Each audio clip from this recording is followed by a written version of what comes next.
നമസ്കാരം. എട്ടാം ശമ്പള കമ്മീഷനെ കുറിച്ചുള്ള ചർച്ചകൾ പുരോഗമിക്കുമ്പോൾ മിക്കവാറും എല്ലാ കേന്ദ്ര സർക്കാർ ജീവനക്കാരുടെയും മനസ്സിലുള്ള ഒരു ചോദ്യമാണ്, പുതിയ ശമ്പള പാനൽ നടപ്പിലാക്കി കഴിഞ്ഞാൽ എനിക്ക് എത്ര കുടിശ്ശിക കിട്ടും അല്ലെങ്കിൽ എത്ര കുടിശ്ശിക ലഭിക്കുമെന്നത്.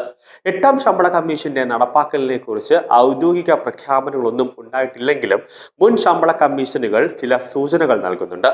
ഓരോ ശമ്പള കമ്മീഷനുകളും അവയുടെ ശുപാർശകൾ നടപ്പിലാക്കാൻ ഏകദേശം 2 വർഷത്തെ കാലതാമസം വരുത്താറുണ്ട്.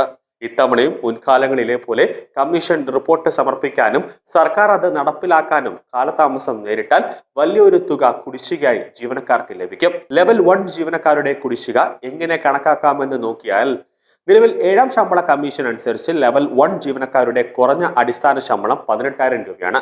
8ാം ശമ്പള കമ്മീഷനിൽ ഫിറ്റ്മെന്റ് ഫാക്ടർ എത്രയായിരിക്കും എന്നതിനെ ആശ്രയിച്ചാണ് പുതിയ ശമ്പളവും കുടിശ്ശികയും നിശ്ചയിക്കപ്പെടുന്നത്. വിദഗ്ധരുടെ കണക്കുകൂട്ടൽ അനുസരിച്ച് 8ാം ശമ്പള കമ്മീഷൻ നടപ്പിലാക്കാൻ 2 വർഷം, അതായത് 24 മാസം കാലതാമസം എടുത്തേക്കും. ലെവൽ 1 ജീവനക്കാരുടെ കുറഞ്ഞ അടിസ്ഥാന ശമ്പളം 18,000 രൂപയാണ്.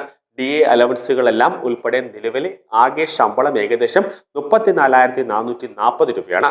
ഇത്തവണ DA 10% കൂടി വർദ്ധിപ്പിച്ചാൽ ക്ഷാമബന്ധ 68% വരും. എങ്കിൽ 8ാം ശമ്പള കമ്മീഷൻ നടപ്പിലാക്കുമ്പോഴേക്കും മൊത്തം പ്രതിമാസം ശമ്പളം ഏകദേശം 36,240 രൂപയെ വർദ്ധിക്കും.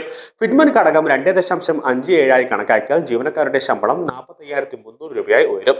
അതായത് നിലവിലുള്ള ശമ്പളത്തെക്കാൾ പ്രതിമാസ വർധനവ് 9,060 രൂപ. കമ്മീഷൻ റിപ്പോർട്ട് സമർപ്പിച്ചാലും അത് നേരിട്ട് നടപ്പിലാക്കില്ല. കേന്ദ്ര മന്ത്രിസഭ ഈ റിപ്പോർട്ട് വിശദമായി പരിശോധിക്കുകയും അതിൽ മാറ്റങ്ങൾ വരുത്തണോ എന്ന് തീരുമാനിക്കുകയും ചെയ്യും.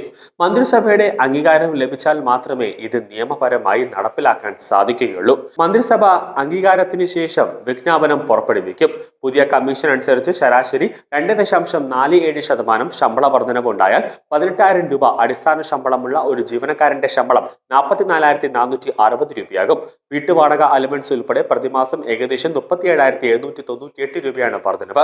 ജനുവരി മുതൽ ജൂൺ വരെയുള്ള കുടിശ്ശിക കൂടി ചേർത്താൽ ആകെ 2.84 ലക്ഷം രൂപ ജീവനക്കാരന്റെ അക്കൗണ്ടിലേക്ക് ക്രെഡിറ്റ് ചെയ്യപ്പെടും. കമ്മീഷന്റെ ശുപാർശകൾ സർക്കാർ 18 മാസം എടുത്താൽ ജീവനക്കാർക്ക് ഒറ്റയടിക്ക് 6 ലക്ഷം രൂപ വരെ കുടിശ്ശിക ലഭിക്കാൻ സാധ്യതയുണ്ട്. എന്നാൽ കമ്മീഷൻ റിപ്പോർട്ട് മുൻകൂട്ടി സമർപ്പിച്ചാൽ ജീവനക്കാർക്കുള്ള കുടിശ്ശിക കുറയാൻ സാധ്യതയുണ്ട്. 8ാം ശമ്പള കമ്മീഷൻ തീർച്ചയായും ജീവനക്കാർക്ക് ശമ്പളത്തിലും സാമ്പത്തിക ആനുകൂല്യങ്ങളിലും വലിയ മാറ്റം വരുത്തും. ജീവനക്കാരുടെ ജീവിത നിലവാരം മെച്ചപ്പെടുന്നതിനും അതോടൊപ്പം തന്നെ അവരുടെ സേവനം പ്രോത്സാഹിപ്പിക്കുന്നതിനുമുള്ള ഒരു ധീരമായ നടപടിയായാണ് സർക്കാരിന്റെ തീരുമാനം ഇപ്പോൾ വന്നിരിക്കുന്നത്.